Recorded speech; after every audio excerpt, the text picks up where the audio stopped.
पण नंतर हळूहळू जशी बाग जळायला लागती तसं माकडं पण उपाशी मारायला लागतात.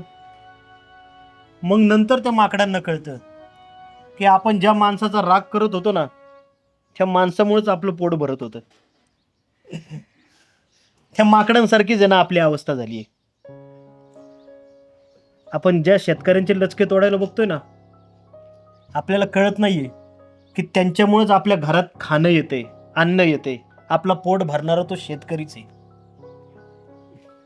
घ्या, सुरुवातीला मजा करून घ्या, पण नंतर जेव्हा त्या माकडांसारखं उपाशी मारायची वेळ आपल्यावर येईल का, तेव्हा काय होईल याचा विचार केला तुम्ही? थोडेफार शिकलेले आहेत तुम्ही. 150 कोटी लोकसंख्या आहे आपल्या देशाची.